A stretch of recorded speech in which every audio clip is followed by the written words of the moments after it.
dapat. From number 6, mabilis tayong umakyat sa number 4, umakyat tayo sa number 3, umakyat tayo sa number 2, election day, number 1 na tayo. At tinulungan nyo po kami dito sa Tarlac, panalo ako dito sa Tarlac. Bago ko magpaalam, alam ko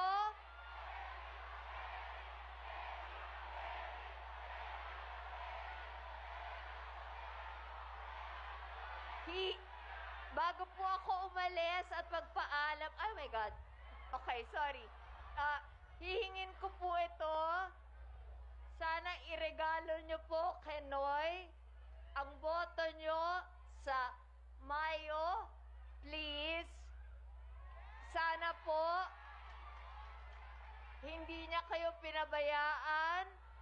Kukulitin ko siya na kung anong alaga ang ginawa ni Noy, ganun din ang alagang gagawin sa Tarlac. Please, bago ako magpaalam sa inyong lahat, iboto nyo po si Leni Robredo. Kung tutuusin, siya po ang dapat naging kapatid ng mga kapatid ko. Dahil siya yung simple. Ako po, ewan ko, baka nagka-switching ng mga baby. Okay. Thank you, VP. I did this for you. I did this for my dad, my mom, for Noy. But most of all, I did it for the future of Kuya Josh and Dimb.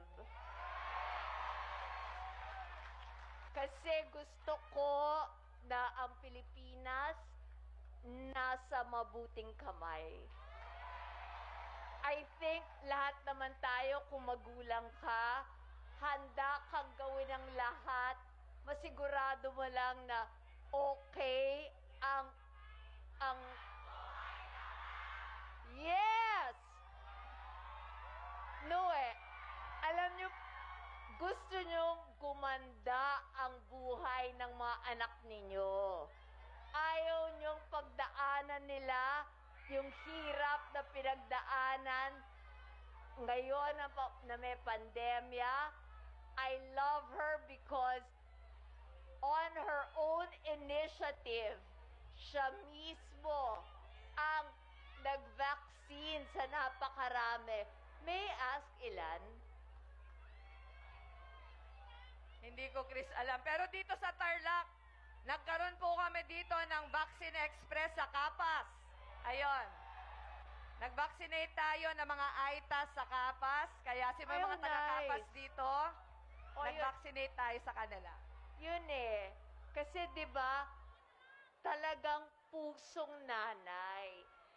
Kasi importante for me na sana unahin muna ang kalusugan ng lahat. Dahil paano babangon ang ekonomiya kung hindi malusog at free na, hindi na takot sa pandemya ang mga Pilipino. At sa kanya, dahil may anak siyang doktor, alam ko na ipa-prioritize niya. Tama ba? Tama. Talagang priority po natin kalusugan. Alam po natin na dapat kahit walang pambayad, hindi dapat nawawala ng serbisyo, dapat nakakabili pa din ng gamot, nabibigyan ng serbisyo, at yung kahirapan hindi nagiging sagabal para makakuha ng medical assistance. Yay! Laki ng bills ko. Okay. VP, I love you. Time's up na. Tinawag na ako ng aking mga doktor. Maraming salamat po sa inyong lahat. Huwag niyo siyang pababayaan dahil sigurado ko kayo aalagaan niya. Bye!